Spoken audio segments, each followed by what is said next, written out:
Um, Welcome everybody tonight. You probably be getting emails from me. I'm Annalise Schrader. I'm the senior coordinator for the outreach and student programs with SWE. If you're a part of SHLA last year, you recognize me. I will be your main point of contact for the program, and I'll be moderating all of the sessions for this program year. If you have any questions, you can always just email me at outreach@swe.org. Um, this session tonight, we are joined by Liz Nyamwange. Before I pass it over to her, I'm just going to kind of give a quick rundown of tonight. Liz is going to give a presentation and we're going to have a Q&A at the end. I recommend if you have any questions that you think of during the session to write them down. You can always put them in the chat. It's just they might get lost as other people put their questions in there. So I recommend writing them down, and then you can ask him at the end during that Q&A. This session is being recorded, so probably early next week it'll be posted on YouTube. I will send out that recording link for you all, so you can view it there if you want to watch it again. And before I hand it over, I want to give a quick shout out to our sponsors this year. We have Honda, ExxonMobil, Honeywell, Avnet, Catherine McQuaid Foundation, and Danaher. Now, on to why everybody's here tonight. I am so excited for our speaker that we have tonight. We are joined tonight by Elizabeth Nyamwange. She is an 18-year-old Kenyan-American developer, researcher, and gender equality activist.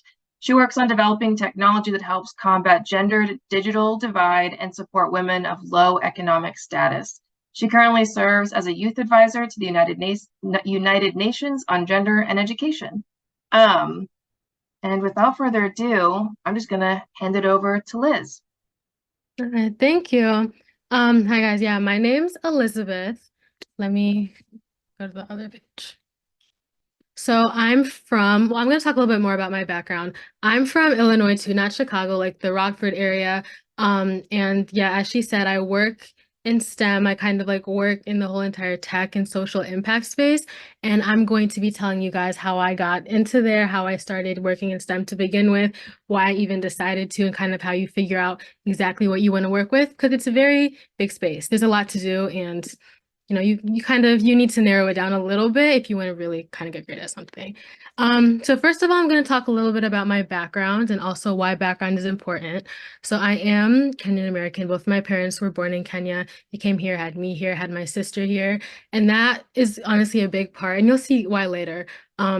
That kind of goes into like a lot of the technology that I've decided to work on and why I've decided to work on it. A lot of it is in regards to my family back home and kind of like how I grew up, because obviously everyone's experiences and upbringing are very, very different. And my interests are math, computer science, and sociology, but they were not always in any type of STEM area. Growing up, I was really like an art kid. I was one of those kids like in middle school, that's kind of all I did. Like when we had a free period, I was probably in like the art teacher's classroom. I would get in trouble for drawing, different types of stuff like that. And as I grew up and I got a little older, I decided to apply to this math and science school. And I thought, it'd be a great idea. Like my high school, it was not my high school, my middle school was very, very small town. I thought it'd be a cool thing to try. And I ended up going there and struggled a little bit in the STEM departments, but I picked it up later, and I'll also talk about that. And gender equality, that's a big, big thing for me. I was raised by women. I'm very, very close to my mom, very close to my sister, my aunts. And because I'm from Kenya, when I would go back home, I'd see a lot of different types of things. The experiences are very, very different. And whenever I'd think of like different problems or different things I was trying to solve, gender was always at the very, very heart of it. And especially if you're getting more heavier into STEM and you're starting to think of kind of like what field you want to work in, you're going to notice in your classes, and you're going to notice, if you start developing that a lot of the people in those rooms are men. And that doesn't seem like a very big deal at first, but you'll see later it will. And so the reason I'm talking about background so much is because when you start thinking about STEM, when you start thinking about what you want to go into, you start developing or anything later like that, you need to think a lot about what you value, what you're good at, and how it can help you. Because I love, and I work a lot in humanitarian technology. That's essentially the heart of all of it. And I'll explain a little bit more. So my introduction to STEM, like I said, I went to a math and science school. If you're from Illinois, it's called the Illinois Math and Science Academy. And being there, that was the first time I really had any higher or deeper level of, I guess, exposure to STEM. I'd kind of taken like the math classes everyone had taken until you get to that point. And then when I got there, I was meeting kids that were taking calculus before I'd even really learned what that was. And I was in well, I guess I was going into my 9th grade year. That's when I went to the school. And that was the very first time I was exposed to research. I didn't really know what any type of academic research was. My mom's a nurse, but as for the rest of my family, there's not really any kind of STEM inclination. And everyone basically was doing research. Everyone was doing some type of research. And so I kind of was picking and choosing what I wanted to do. I'd emailed this lab at Northwestern, this neuroscience lab. That's immediately what I thought I was interested in. I grew up, I was telling everyone, you know, I'm going to go to med school. I want to be a doctor. That's what my parents wanted as well. And so I did get this position at this neuroscience lab, and it was mental imagery and memory. And I was basically, for that, when I was reading a lot of literature, I was doing like small Python projects. That's kind of my little small first introduction to computer science. And it was good. It was a summer. And then I had kind of left that behind because I realized I was really not that interested in the brain. I couldn't really get behind it. I thought it was very cool, but it just wasn't the type of thing that was for me. And so the summer after that, and then the year, like the school year preceding, so my junior year of high school, I worked at this computational epidemiology lab. So it basically was this lab where we were studying how disease and kind of illness spread throughout these different communities. And we were looking at Chicago specifically. This was also at Northwestern. And it was a social environment and health lab. And so we were evaluating all of these different stress responses and seeing how can stress affect different people in a specific community. We were looking at Black communities, we were looking at white communities, Hispanic, low-income, high-income communities, and we would do all of that through modeling, so programming. And the last one was computational sociology. And it was from this summer program called RSI, which is for the year, like right before your senior year.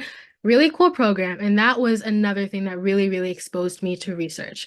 But what I want to talk most about is the second place that I did research, that kind of computational epidemiology lab, and also how I even started developing to begin with.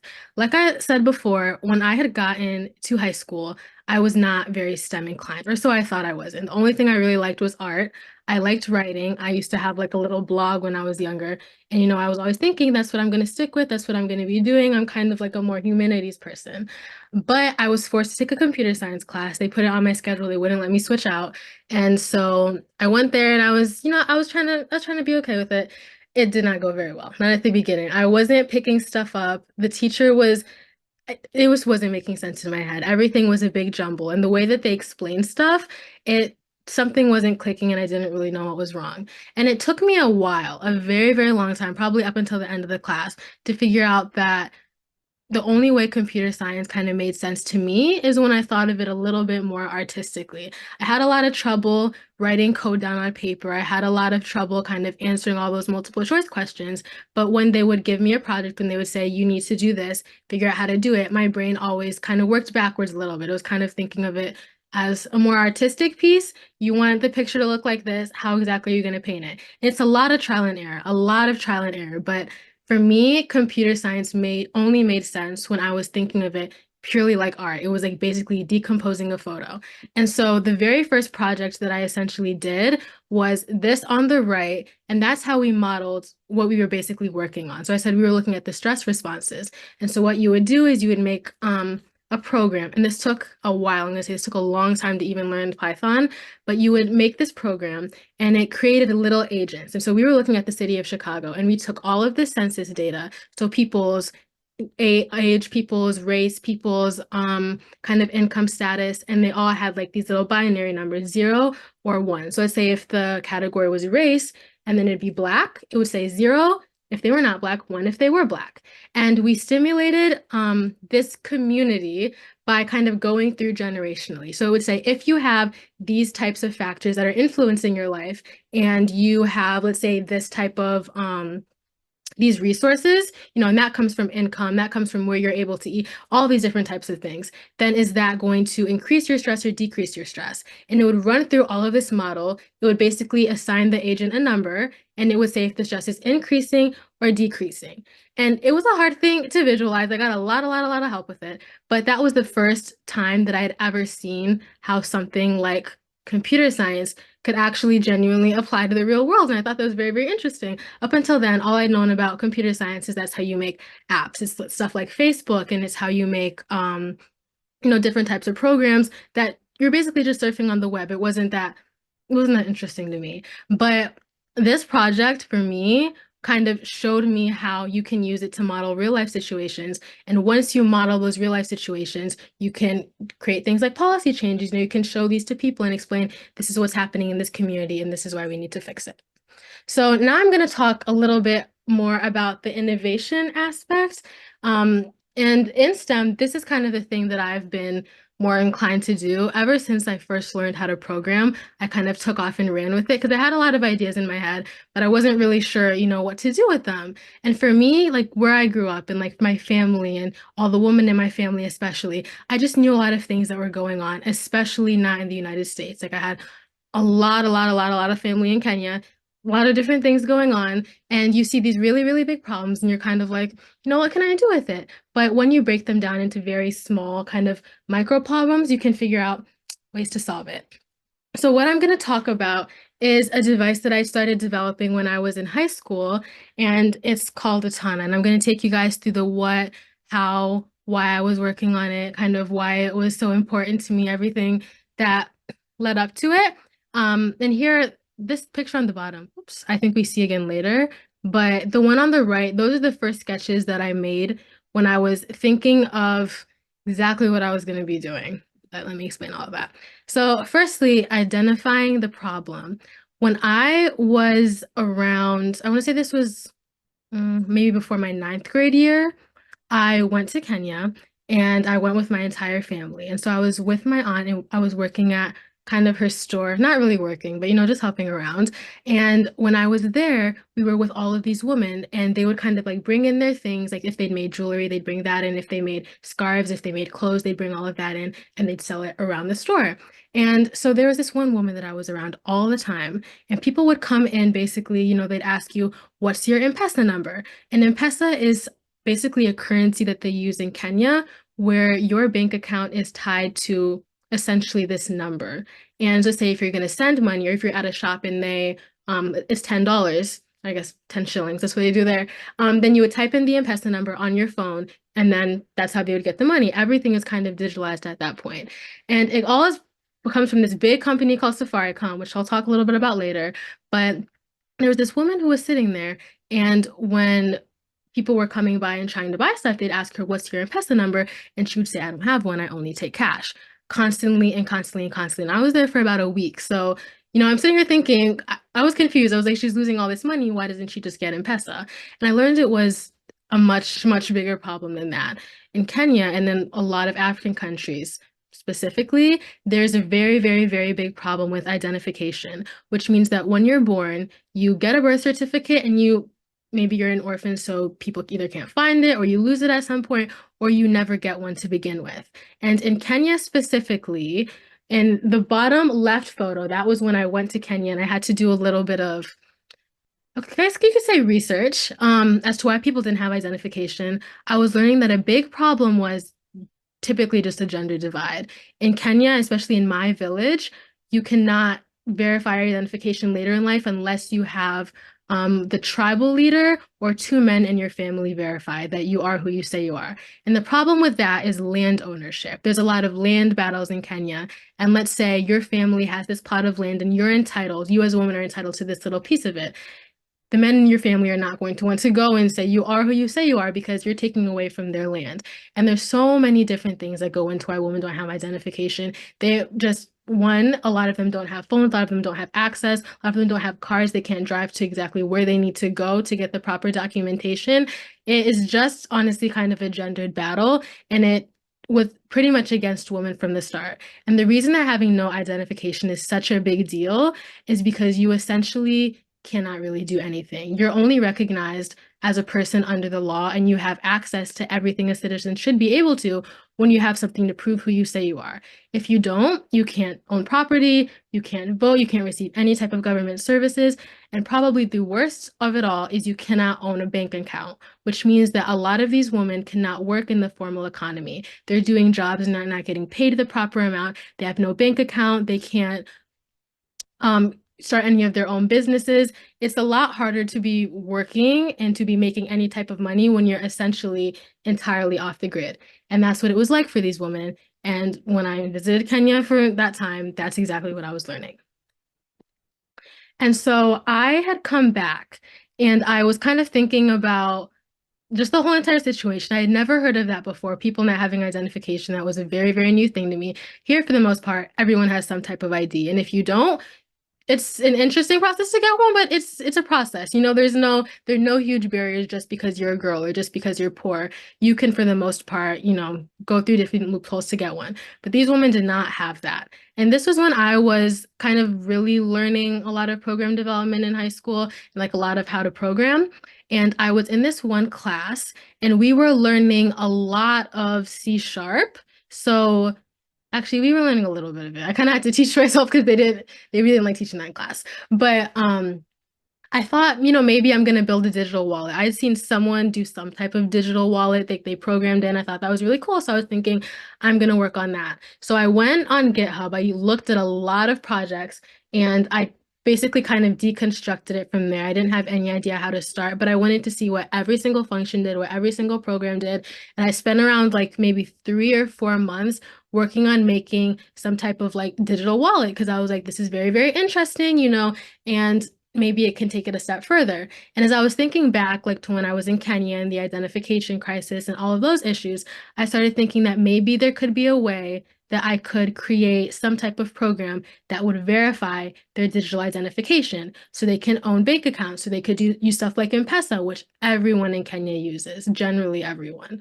And so I started working on that. I made something that would take, it was a program, it would take biometric identification in any form. So let's say if it was like a fingerprint, then you would have the scanner on the side, which it wasn't a part of the program, but it would scan that information, your fingerprint, and it would turn it into binary. So a bunch of ones and zeros, and that's how it would store that piece of information. And with that, then you could log, let's say, your name, and open a bank account because that's essentially what I was kind of trying to make sure all of these women did.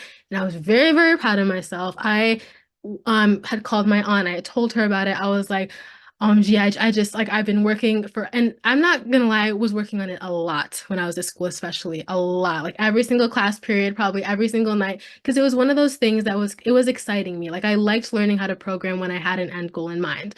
And so yeah, I was calling my family, I was telling them, guys, look at what I did, look at what I made. I think it's very, very cool. And they were all being very, very, very supportive, very, very, very supportive. And I had one aunt who was like, oh, this is amazing, this is amazing. But what you're not realizing is that a lot of the women who don't have identification, they don't have phones. They live in very, very rural environments. There's no way to download an app. There's no way to scan a fingerprint. There's no way to do any of this stuff. They don't have phones. They don't have electricity. They don't have internet. And I was slowly realizing that I had worked a lot on this project, but it was not going to be helping the people that needed it the most, the people who didn't have access to, you know, what exactly I was talking about. So I kind of went back to the drawing board and I had no experience in any type of prototype development whatsoever. The only thing I knew how to work was behind a computer. I knew how to program, nothing besides that. So I had basically applied to a ton of grants, every single one that I could think of.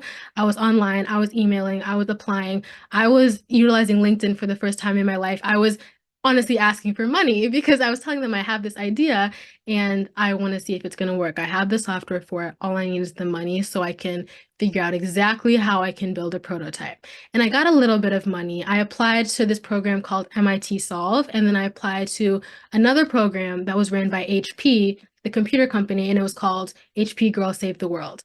And I'm going to be honest, they did take a chance on me and they gave me a good sum so I could start, you know, buying supplies. I could start working on stuff. And that's exactly what I did. I'd gotten this 3D printer. I'd gotten like all of these little tiny fingerprint scanners that I could decompose. I'd gotten all these different SIM cards, and I was trying to come up with a way to essentially make this work. I had, the technology that was going to make the was going to convert the biometrics into a type of identification log. But the next question is, how do you make this type of thing work where there's no electricity and no internet? So essentially, after a lot of working, the closest thing that I figured that could probably maybe work was making this device function similarly to a phone. Because while these places don't have a lot of they're not the type of like internet speed we have here. What almost every place has is some type of SMS technology. So no Wi-Fi, but they have some type of cell service. And so my thought process was, if you can take the data, any type of biometric data, and since it was all binary, ones and zeros, make it into a form small enough where you can send it to a public server through SMS, then essentially I was like, it should be able to work. And so that's what I had spent a lot of time working on. Again, a lot of trial and error, a lot of versions. And what I'd come up with is the boxy thing you see down there on the right, which essentially, let me point to all of it. The top right, kind of like right here, that's where like the little fingerprint scanner is, which essentially was just other cheap scanners I bought and like kind of decomposed and tried to fit it in there. And then there was like a Linux screen. Right here is the SIM card, which helps it kind of function as a phone. And so what would happen, so let me go to the next slide, is actually move this one first. You would, let's say a user wants to use this, wants to log her digital identification, she wants to open a bank account. What she would do is she would turn on the device, and it was going to activate a registration process that I had basically kind of built into all of this. It was the software I'd worked on a long time ago. And once you scan your fingerprint, it takes that scan and it converts it into binary, like I was talking about, all of the ones and the zeros. And that's the cryptographic hash. And then it sends that hash to a public blockchain through the SMS server. And blockchain is basically a way to store any type of information where it can't be altered and it can't be changed. You go back to this one. And the reason that blockchain was so important, the reason that I use blockchain as a server for this is because the biggest problem that you have in countries like this and in places, let's say like Kenya, is that there are a bunch of barriers that stand between women identification, and a lot of it is simply just gender, like I said before. Men often don't really want women to get any forms of identification, and when you have kind of bias like that, it means that people would want to be getting into these servers, kind of stopping it any way that they could. They wouldn't be altering stuff and deleting things. But with a blockchain server, once you upload information, it's essentially going to stay there. You're not going to be able to alter it. It's decentralized. No one can change it. No one can alter it. It was good. It was good for these women. And then the real part of all of this started. I started thinking, I'm absolutely done. I've done the work that I needed to do. This is a great project. I was working entirely on myself, by myself with it. But I realized that, I was entirely out of money. I had nothing really to do with it.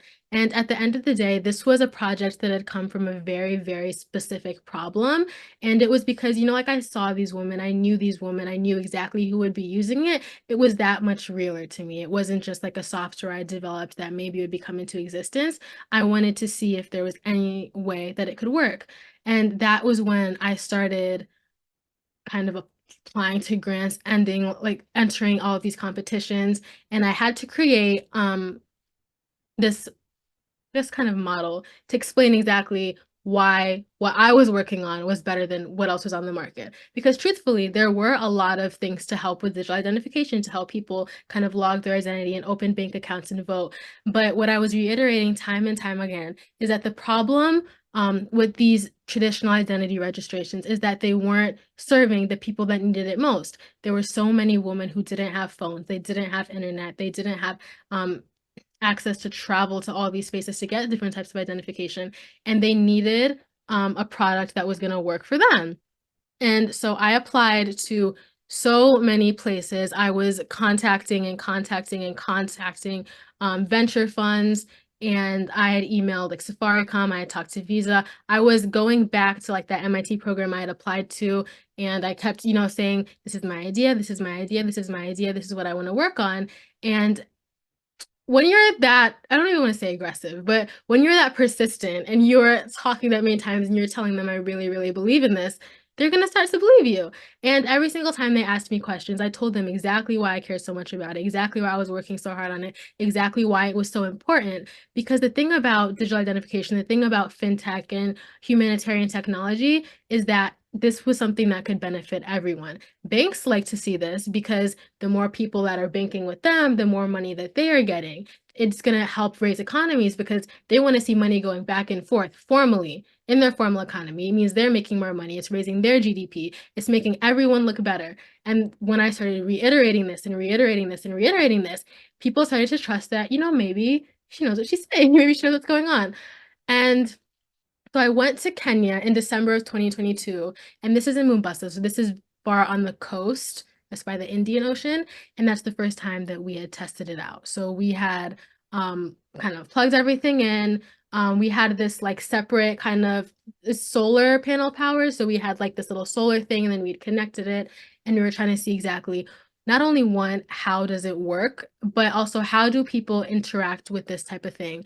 A lot of times when you are trying to develop a type of product or a type of app and you want to bring it into a different country, into a different space, you get a lot of resistance because people want to trust that, like you have their best interest at heart. And a lot of times in these communities, people who work in tech or startups will go there and not have the very, very best intentions. So that was something I had to kind of work on a lot, figuring out not only when we kind of use this and send it into all of these areas, are we going to make sure that they know that it works, but how are we going to get them to trust us?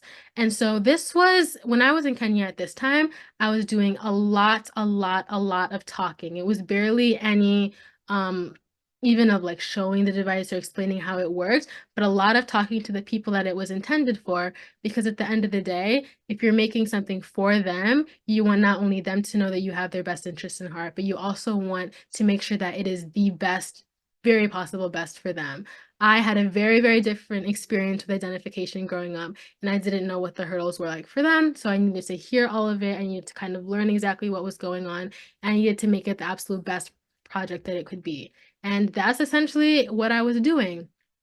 And past that, this is when I really, I really, really, really started kind of figuring out if this is going to work.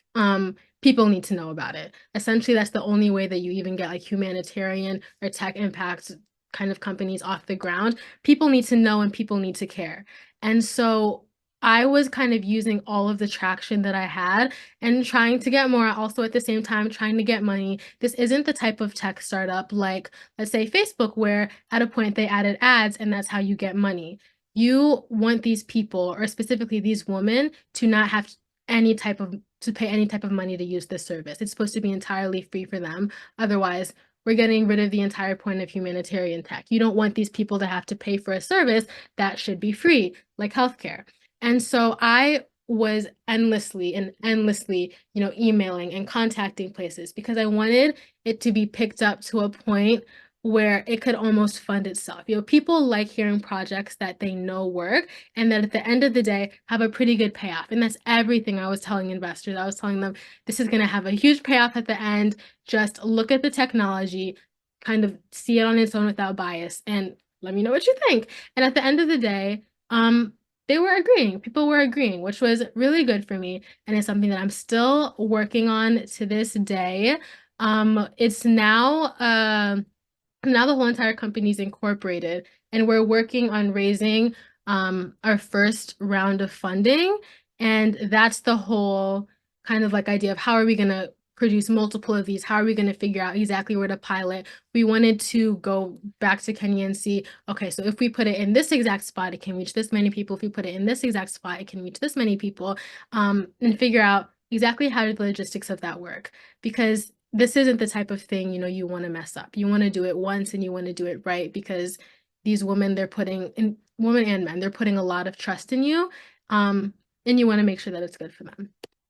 And so that in general, and my interest in kind of technology and how it can help people, specifically women, has honestly just impacted the entire trajectory of what I was going to do after high school. It started off as a simple project that I was working on for a little bit of the time, and it blossomed into something that was honestly, it was very cool. And I'd gone to, let's see, at the bottom left, that was when I was at the General Assembly for the United Nations in New York, and I was talking exactly about why it was so important and why it's so important to develop tech that is specifically for women because they have barriers that other people don't. And then at the top, that was when I was in Geneva, Switzerland for a forum, basically explaining the exact same thing, why it's so important that when we develop, we have the people that we're developing not only at the front of our mind, but it's also not the majority. The majority, they aren't the people that need our help. We have to really think about,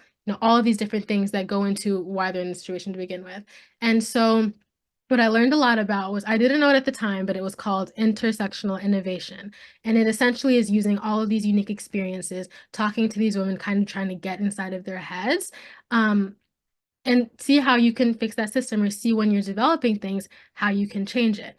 And more so than that, I just feel like throughout that entire process, there were a lot of things that I just definitely had learned. And the very first one was it was about creativity, because when I had started working on this project, it seemed insane. I'm gonna say it seemed insane. A lot of people were very confused. I was 15 and I was telling them I had this fintech idea, I had this fintech idea. I was talking about blockchain. A lot of people would ask me, do you even really know what blockchain was? At the beginning, I didn't. So I had to learn about it. So when they'd ask me questions, I would know exactly what to say. I could explain to them, this is exactly why I want to do it. This is exactly why it's going to work. And I think because I was so young and I was thinking more so creatively, I wasn't thinking, this is what I know how to do, but this is what I know that I'll be able to create. It made it a lot easier. You really have to think outside the box, especially when you're kind of trying to solve problems that you feel like you don't see people having solved before, and especially when you're dealing with the communities that really do need help. Second one, staying true to yourself. And this must seem like a weird thing to talk about in regards to tech, but there was a point where I was being offered a good amount of money, perhaps just to sell it, or just kind of like to let go of the technology and let someone else take care of it. And it was a scary offer because I was young, never seen that type of money in my life before. And people were offering that if you sell this or if you give us this technology, like you'll be set, you can work on other ventures.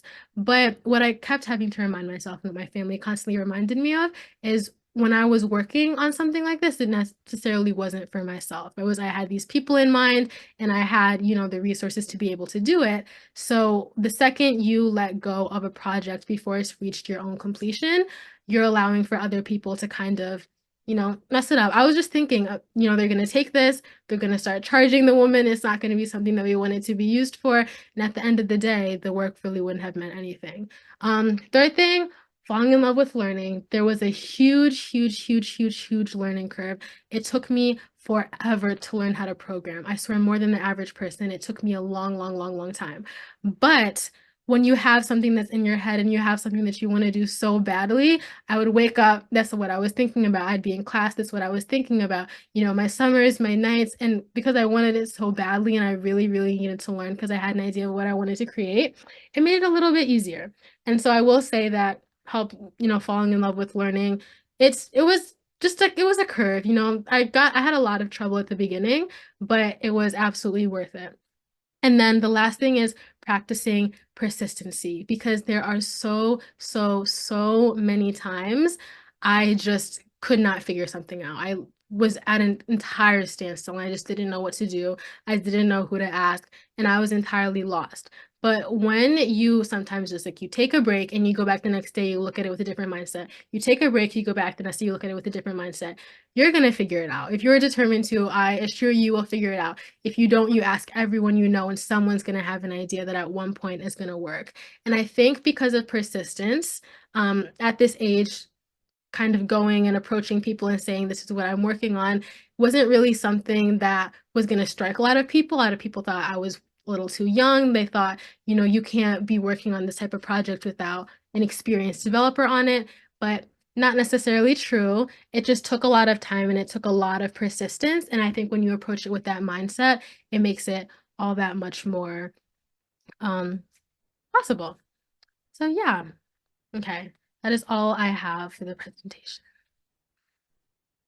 Thank you so much, Liz. Like, honestly, truly, truly incredible story, and also like the device that you've made, just so interesting and so incredible and inspiring. Now we'll open it up to questions from all of you. You can either raise your hand or you can put them in the chat, but now is the time to ask. All right, we got one from Danielle. Danielle asked, what device do you have for fundraising? What advice do you have for fundraising money for similar humanitarian efforts? What has your process been so far beyond the competitions you mentioned? Cold emails, grants, etc. Yeah, for me at the beginning, when all I had kind of was the idea and I could maybe show them the code, it was looking for basically any type of grants online. And once you figure out exactly what sector it's in, let's say if it's in fintech or if it's a type of nonprofit, you'll be able to find just with a Google search so many that they're kind of just giving, I don't want to say giving out money because they want to see kind of what you do with it, but they're grants. So they don't respect anything in return. You just explain your idea and you really, really, really explain why it's so important. And that's how that's how I feel like you should start up. So when I was just going online, I was looking up gender, I was looking up humanitarian tech, a lot of fintech places, like people that were giving grants, and a lot of bigger corporations will as well, like bigger, if it's in tech, a lot of bigger computer companies or places like Verizon and T-Mobile and like Visa, they will give money for projects that they believe in or projects that they think will work, especially ones that will help them in the long end. And once you've kind of got a little bit to show for yourself, in that case, then I think anything else can kind of work. You just have to try it all. Some people, for cold emails, some people will respond, some investors will respond. And even if they don't choose to give you money, they will help you a lot. They'll teach you a lot. They'll tell you the next person you approach, you need to try this, or maybe they'll put you in contact with someone else. So definitely I would say look at the grants to begin with, because that will kind of help you get to a certain level to start with. And then from there, you will just keep meeting people and just kind of, it's going to be a little crazy, but you just kind of have to ask. You just kind of have to push yourself and just ask and say, this is what I'm doing. What do you think? Or this is what I'm doing. Do you know anyone that could fund this? Perfect. That's really helpful. Pranati asked, what was your experience at the beginning? Were you scared or overwhelmed? Who supported you to get started? And any advice to girls like me who are just figuring out high school and want to do, but I'm shy?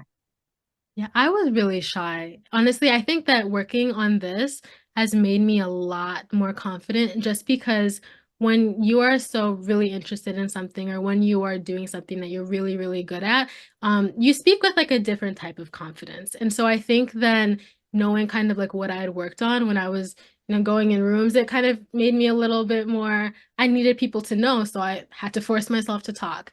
And at the beginning, I was definitely overwhelmed.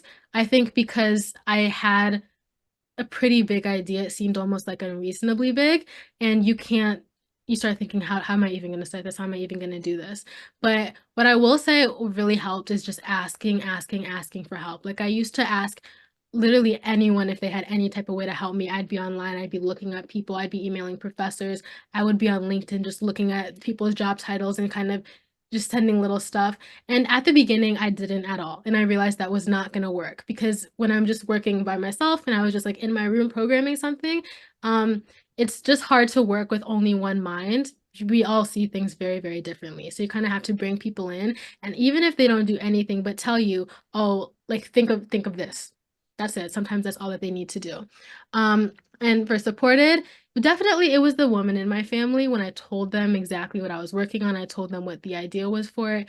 They saw the need because they had kind of lived the need. So they were very, very supportive out of all of it. And then any general advice, I would say just find something that you really, really care about. That's the type of like tech development that I like, is when I find some type of social issue I really, really, really care about. And at that point in my head, it's like, you're going to have to do something. Like if it doesn't work this way, you're going to have to figure it out. When you start in your head with, oh, I only want to make money, or I only want to develop this and it's going to do that, you don't have the problem, you just have the solution.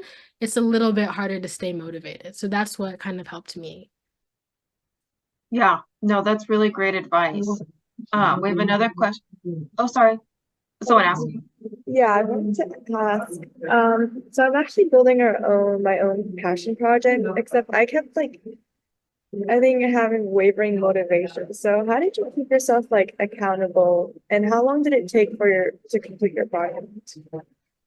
It took about, the software I think took maybe 5 months, and I was working a lot. And then by the end, I think everything like development, when I started getting money, maybe a year and a half-ish for everything.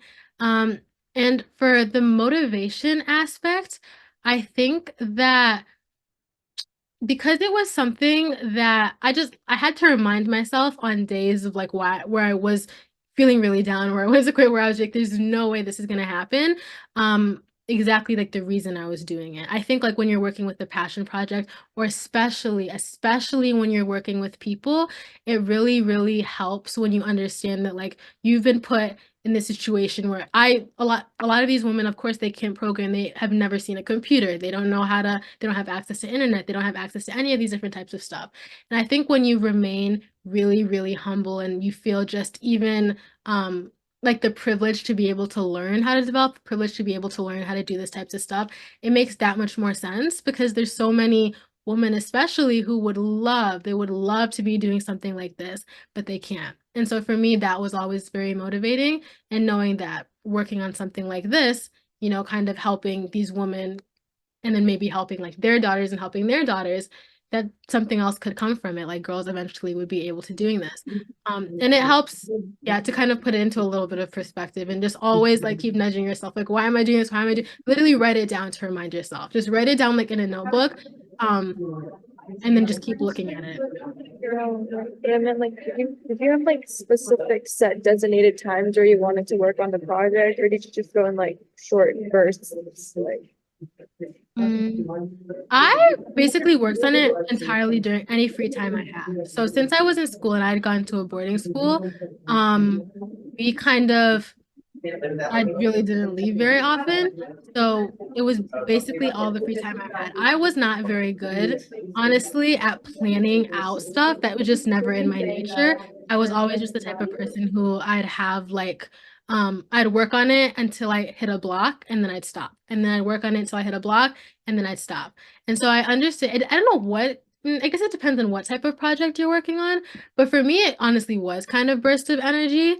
And that's also because I didn't have like a timeline on this. Like I didn't have anyone telling me you need to have this developed by this point in time. It needs to be at this point in time. I think working on no timeline helps it a little bit. You work kind of when you want to, and you don't get burnt out because you stop when you have a little hiccup, and you pick it back up when you're thinking, oh wait, this is how I should solve this. This is how I should solve this. So yeah, That's super helpful. We had another question from Anika.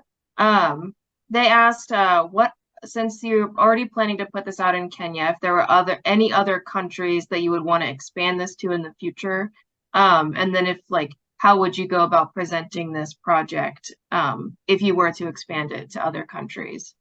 Yeah, the big thing was working with M-Pesa, which was it's basically a digital kind of currency that they use in East Africa.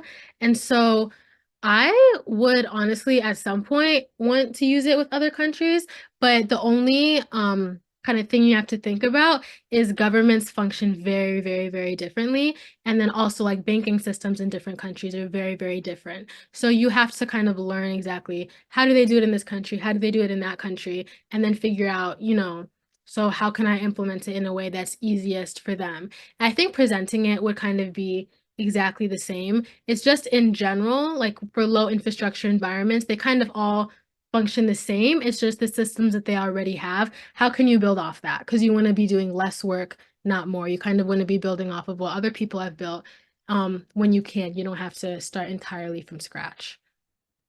Yeah, that makes a lot of sense. Donna had said, your journey in innovation is so inspiring. When it comes to creating an innovation for a specific population and introducing it for the first time, how do you encourage them to test out the product or be interested in the idea? Yeah, for me, I'd reached out to a lot of organizations that were already doing work there. Let's say like nonprofits that were working on helping women with financial literacy because they knew the people to talk to. They had the women that were ready and available and they wanted to do all this work. They just didn't have a specific solution. So I'm really, really big. I'm like encouraging you. People always want to help. Like if someone had reached out to me and they had a better idea on how to build off of this, or they had a better idea on how to, oops, and they had a better idea on how to kind of make this more accessible, I would absolutely take it. I would absolutely listen to them. So I think wherever you're trying to work on this or wherever you are trying to kind of work on some type of project or build something, look at what they already have and look at who's already there, who's already doing work. And I'm almost positive they're going to be willing to help or they're going to want to see whatever you're working on come to fruition. You just need to ask them. And sometimes it's hard to ask. Sometimes you're thinking, oh, I don't want to be a bother. You're not being a bother. If you have an idea and you're passionate about it and you know what you're talking about, they absolutely will listen to you. Great. Arna asked, when you are making the code and building the project, how did you figure out what resources to use when learning how to code or how to use blockchain? Yeah, I used a lot of YouTube, a lot of Code Academy, and I was programming was easiest for me when I was looking at other projects and I kind of like would dissect them. So let's say I would have when I was doing the whole entire digital wallet thing, I would have a wallet like someone put on GitHub. I'd be looking at it and then I would do the exact same thing on basically my little terminal. Or I would, let's say, if I needed to do it in a different language, I would look at that. I would try and figure out exactly what does every single line mean. And once you figure out exactly why it's so, I don't know if you can hear that. Once you figure out exactly why it's like that, then it makes it a little bit easier. That makes a lot of sense. Julia, I see you're raising your hand. You can ask your question. I just wanted to say thank you so much for everything that you shared. Where do you see yourself in maybe 5 years in terms of your initiatives and just your goals? And maybe just in terms of starting other projects. So where do you see yourself in maybe 5 years? Sorry, there's a siren. I don't know if you can hear that. But oh, no. We Oops, can't do anything. You're good. Okay. So for me, I think that because I'm currently in college, I'm a first year at UNC, and so I've still been working on kind of that type of stuff. They were very, very, when I applied to college, I kind of told them all about this. My grades were not the best in high school. And they'd given me a little bit of funding. They told me you kind of can work on like building this here. And that's what I would say when you guys are applying to college, go to the college that chooses you. Like you don't need to go to the if you're going into tech, you absolutely do not need, your end all be all is not MIT. Go to the college that is picking you and that is saying, you know, we want to see what you're working on. We want to help you, want to support you. And I would still want to work on things like this. Honestly, probably for as long as I can. I'm studying applied math and sociology, so I'm doubling in both of those. And I kind of just want to see how, you know, the two can intertwine. I'm just really, really interested in like women in the economy. So how can you kind of support women? How can you build products that support women? Different types of stuff like that. So that's what I would want to work on. And for this project in specific, I would just want to see it as many places as I can. Like people would always ask me, do you have a timeline for what you want to do and when you want to do it? But not specific. I just kind of I'm going to take the time to make sure that it's the best thing that it possibly can be before I throw it out into the world, before I kind of like let anyone have at it. So definitely I want to see this as many places as I can and hopefully just have helped as many women as I could have the right way, you know, going about it through the right channels. Okay, thank you so much. Awesome. I think we have time for maybe like one or two more questions. Jerry asked, do you think that creating a big project like this is necessary to advance yourself in the STEM career field? Would someone be behind if they don't already have their direction in the field figured out by high school? Definitely not. No, even when I was applying to college, I was a computer science major in everything because that's what I thought I was gonna do.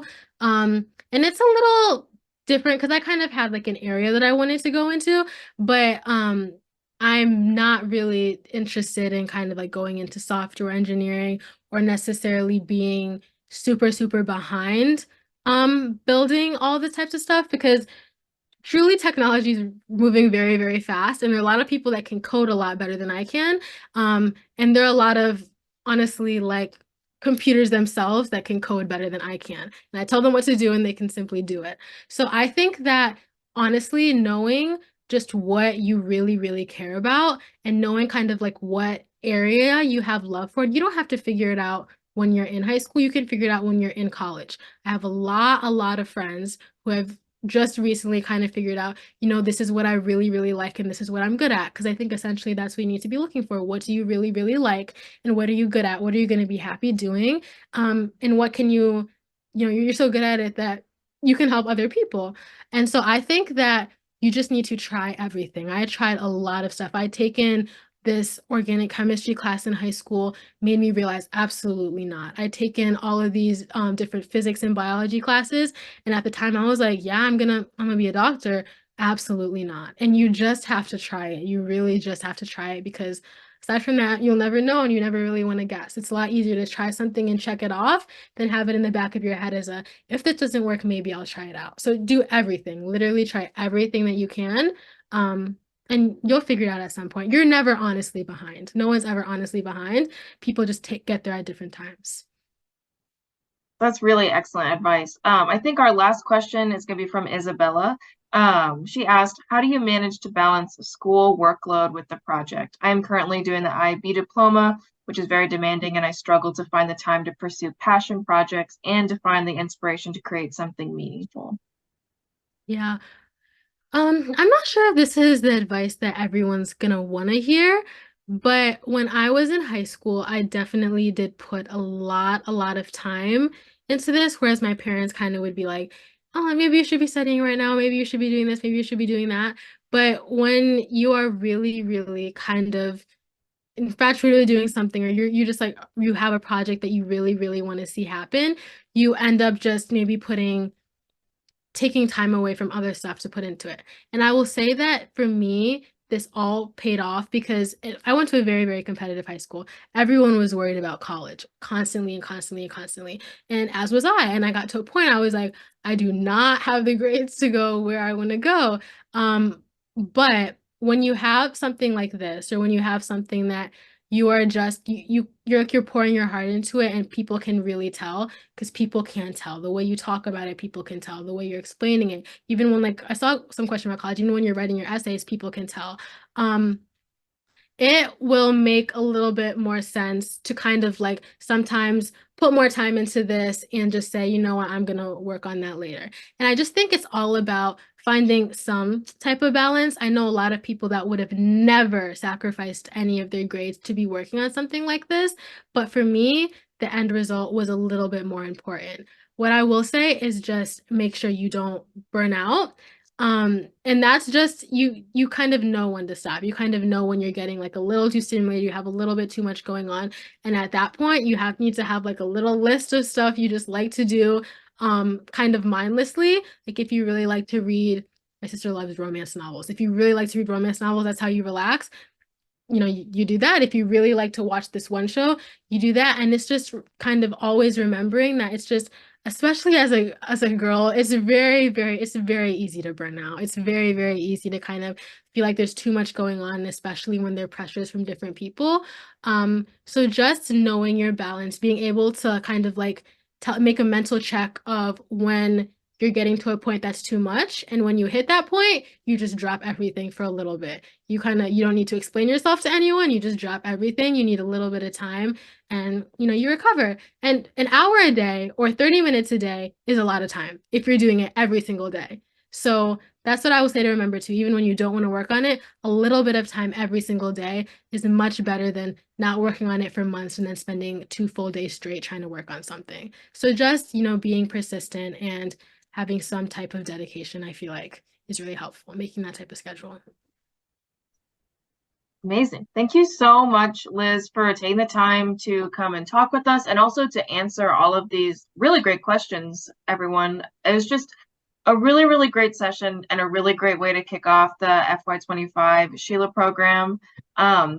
Liz, thank you again so much for joining us tonight. Everybody else, welcome to SHLA. Thanks for coming tonight. It's going to be a really great year with a lot of great sessions, and we're all going to learn a lot together. I'm going to give one more shout out to our sponsors for this year's program. We have Honda, ExxonMobil, Honeywell, Avnet, Catherine McQuaid Foundation, and Danaher. This session is being recorded. I'll send you guys all an email when it's up and available to watch. But that is it for tonight's session. Thank you all, and I hope you guys have a great night.